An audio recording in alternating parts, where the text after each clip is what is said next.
Salut à tous, ravi de vous retrouver sur canalturf.com. C'est sur l'hippodrome de Cagnes-sur-Mer que se déroule le quintet de ce vendredi 4 mars. Il s'agira du prix de Stockholm. Une épreuve qui s'adresse à des trotteurs d'âge, tous bien connus et confirmés dans les tournois de ce genre. Mon préféré pour cette course sera le numéro 8, Cire de la Creuse. Un cheval qui se plaît tout particulièrement sur la piste de Cagnes-sur-Mer. Il y compte déjà bon nombre de succès, de surcroît sur le parcours qui nous intéresse. Notez également qu'il a fait sien le prix 1 de mai fin janvier sur ce tracé devant 4 de ses rivaux du jour. Le cheval évoluera sur une piste à son entière convenance, comme je vous l'ai indiqué, et surtout c'est un adepte de la course en avant. À mon avis, il peut les emmener très loin et jusqu'au poteau. Le 13, Vicomte Bouffarco, conduira à l'opposition, un cheval qui n'a certes pas gagné depuis un an, mais qui fait preuve d'une belle régularité depuis le début du meeting d'hiver cagnois. Il s'est classé deuxième d'une belle épreuve, une épreuve de référence. Le prix de Joinville-le-Pont disputé le 21 février devant 5 de ses rivaux du jour. Une confirmation est ici attendue. Le 12, Un Diamant d'Amour, lui aussi a des sérieux titres à faire valoir sur cette piste. Notez plutôt, il affiche déjà 10 podiums en 15 courses courues sur cet anneau azuréen. Mieux encore, il compte 7 succès sur le tracé qui nous intéresse. Malgré son dernier échec, il trouve ici l'occasion de redorer son blason. Le 10, c'est Slot de Beauvoisin qui a participé vainement à cette course l'an dernier, mais le cheval aura pour lui son aptitude à ce tracé cagnois et il sera également déféré des 4 pieds pour cet objectif. Il n'était pas déféré lors de ses 2 dernières sorties publiques.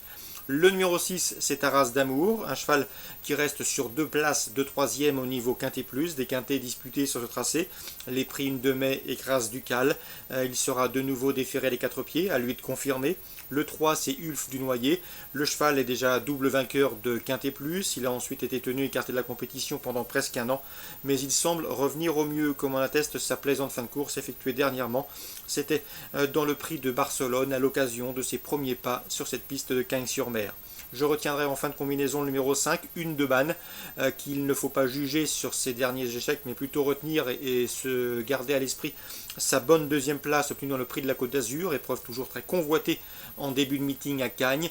Ce jour-là, elle a été battue du minimum par Quick Fix, c'était sur ce tracé courant janvier. Mieux vaut donc s'en méfier. Attention également au numéro 9, Sergent Durib. Il est en forme, il vient de s'imposer à Enghien, certes dans une course à réclamer, mais sa forme actuelle et du moment peut lui permettre ici de briguer une bonne allocation. Résumé chiffré pour ce quintet cagnois du vendredi 4 mars, 8, 13, 12, 10 devant le 6, le 3, le 5 et le 9. On poursuit à Cagnes, réunion 1.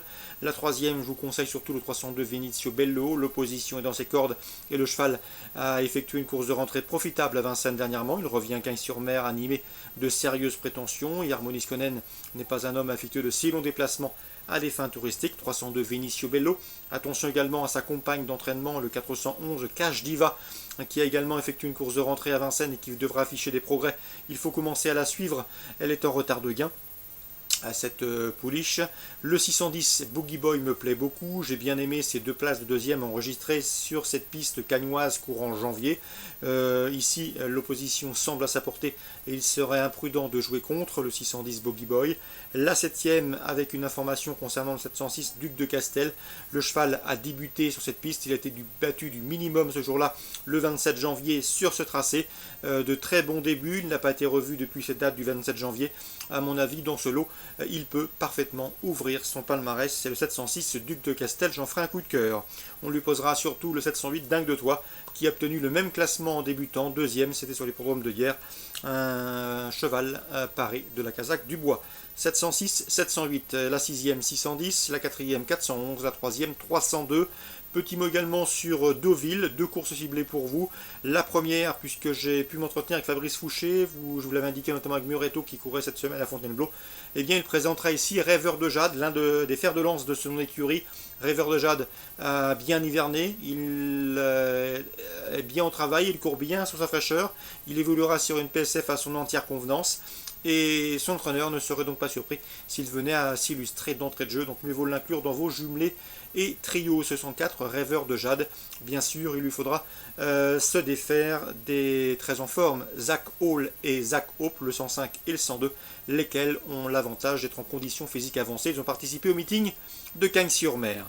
Dans la 7e, coup de cœur avec le 701 Gold Forever, qui qui reste sur une victoire dans une course à réclamer disputée sur la PSF de Chantilly qui me semble en mesure de bien faire et de confirmer et de faire aussi bien sur celle de Deauville. Le seul bémol, c'est que le cheval, cette fois-ci, devra composer avec une distance plus longue. Mais s'il n'est pas gêné par l'allongement de distance, il devrait pouvoir remettre le couvert, le 701 Gold Forever. Donc la première avec pour contrer le 2, le 5, le 4 et la septième, le 701. Bon jeu à tous, bonne journée, rendez-vous demain pour une nouvelle émission.